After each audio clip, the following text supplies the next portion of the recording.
होली में अमूमन मैं पिछले 5-7 साल से अपने घर से निकला नहीं। वो हमारे व्यक्तिगत रीजंस हैं कि सड़क पे जानवर को कष्ट में नहीं देख सकता हूँ, लेकिन आज मैं निकला चूँकि आयोजन ये था कि हमारे जो मित्र हैं और निर्देशक हैं बॉबी सिंह जी, वो एक फिल्म की घोषणा करने जा रहे थे। एक नहीं, इनफैक्ट 2 फिल्म की, एक मेरे पापा और मंगलसूत्र। तो उसके लिए मैं आया हूँ और मेरे पापा का पापा मैं हूँ और मेरे अंदर एक पिता का इमोशन शुरू से रहा है, जब मैं विलन था तब भी और जब मैं सार्थक किरदार में आया हूँ तब भी। तो ये मेरे पापा जब पहली बार सुना था तब से ही मेरे अंदर एक अभिनेता के साथ साथ एक पिता भी जगने लग गया था पूरी तरह से। और वो भले ही देर हुई, 3-4 महीने लग गए, चूँकि हमारे राजेश बेदी जी जो हैं वो उसके राइटर है, वो उसको लगातार लिखते लिखते संशोधित करते जा रहे थे, उस वजह से देरी हुई।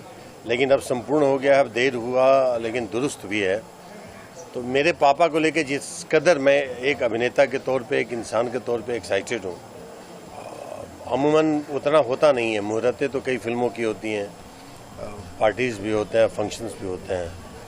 आज होली के इस शुभ अवसर पे जब हम यहाँ पे हैं और मेरे पापा, हमारे पीछे पोस्टर लगा हुआ है, उस फिल्म की बात चल रही है जिसमें इतनी संवेदनाएं हैं, इतनी ऑथेंटिसिटी है और ये हमारे आम जीवन की कहानी है, हर घर की कहानी है। तो उससे जो लगाव है, उससे जो जुड़ाव है, मैंने भी एक अभिनेता के तौर पे आज जो निर्देशन भी किया वो पिता पुत्री के रिश्ते पे किया।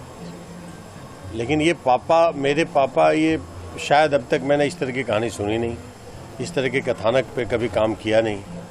तो अब जब ये मेरे सामने आई है फिल्म, तो मैं इसके लिए सबसे पहले थैंक्सफुल हूँ हमारे बॉबी सिंह जी का, जो इसके निर्देशक हैं, हमारी निर्मात्री हैं, हमारी आकांक्षा इनके पतिदेव हैं, एक अद्भुत अभिनेत्री है, इसके साथ मैंने विवाह किया था। विवाह मूवी करी थी। विवाह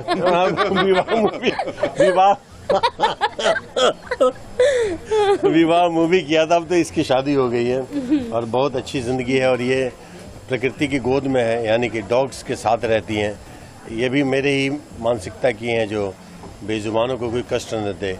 तो मैं इनका कायल तो बेइंतहा हूँ ही, इनके आम जीवन का अभिनय में भी ये बहुत ही अद्भुत है। तो एक संपूर्ण एक परिवार मिला है। मुझे लग रहा है कि शायद ये फिल्म बने तो उसका क्या प्रारूप होगा ये तो मैं भविष्यवक्ता नहीं कह सकता हूँ, लेकिन जहाँ तक एक आज तक के अनुभव के आधार पर जो सोच रहा हूँ कि शायद मेरी ज़िंदगी की सबसे स्वर्णिम फिल्म होगी मेरे पापा। जब अवधेश जी का नाम आता है तो जो भी फिल्में होती है उसमें अपने किरदार में जिस तरह से आप बिल्कुल डूबकर उस काम को करते हैं और दर्शक उसे काफ़ी प्यार भी देते हैं, तो मेरे पापा में जो आपका कैरेक्टर होगा पापावर, जिस तरह से पापावर जब नाम आता है तो एक अलग ही अनुभूति होती है लोगों के लिए। तो इस कैरेक्टर के लिए कैसी तैयारी होगी आपकी, या बिना तैयारी की आप इस कैरेक्टर को प्ले करेंगे? देखिए, तैयारी अमूमन मैं सेट के पहले करता नहीं हूँ, लेकिन मेरे पापा मैं शूटिंग के पहले भी डूब चुका हूँ। अब ये डूबा हूँ, अब देखते हैं डूब के कहाँ निकलते हैं। पहले तो कुछ नहीं कह सकते हैं, लेकिन निराशा किसी दर्शकों को नहीं होगी, न इस फिल्म से न मेरे अभिनय से। और मेरे अंदर जो अभिनय क्षमता जो ईश्वर ने दिया है, उसकी जितने भी उसके स्वरूप होंगे निकालने की कोशिश करूँगा और ईश्वर के आशीर्वाद से मेरे पापा को चरितार्थ करने की कोशिश ज़रूर करूँगा। वो कश्मीर फाइल केवल एक फिल्म नहीं है, वो एक हिंदुस्तान बन चुका है। वो हिंदुस्तान में जो अब तक दबी जो कुंठाएं थी वो सभी बाहर आ रही है। तो एक सिनेमा अगर होता तो सिनेमा के हिट फ्लॉप की बात होती। द कश्मीर फाइल एक सिनेमा नहीं रह करके एक संपूर्ण हिंदुस्तान बन गया है और तमाम हिंदुस्तानी जो अपने आप को हिंदुस्तानी समझते हैं, उस सिनेमा के माध्यम से उस वक्त को लेकर के जितने शर्मिंदा हैं उतने फ़ख्र करते हैं कि आज हमारा हिंदुस्तान ये हो चुका है कि हम सब खुल करके आज़ादी से अपनी ज़िंदगी जी सकते हैं। मैं किसी राजनीतिक पार्टी का नहीं हूँ, लेकिन फिर भी इतना ज़रूर कहूँगा कि जब से हमारे हिंदुस्तान में ये सरकार आई है, एक अलग ही हवा बही है कि हिंदुस्तानियत की हवा बही है, देशभक्ति की हवा बही है। और उस देशभक्तिता के तहत ही इस फिल्म का ये रिलीज होना और इस फिल्म को ऊपर वाले के द्वारा ये प्रतिसाद मिलना,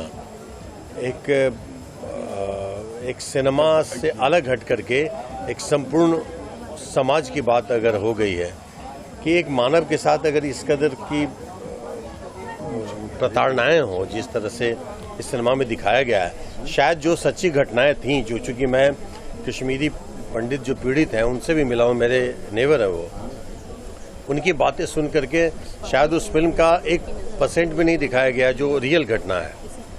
लेकिन जितना दिखाया गया है इस कदर बखूबी दिखाया गया है कि सबकी आत्मा को खुद से जोड़ दिया है, उस सिनेमा से जोड़ दिया है और हिंदुस्तान को जोड़ दिया है। तो उस सिनेमा के बारे में यही कहूँगा कि सिनेमा से हट के उसकी बात करनी चाहिए। वो सिनेमा नहीं, वो पूरा हिंदुस्तान है।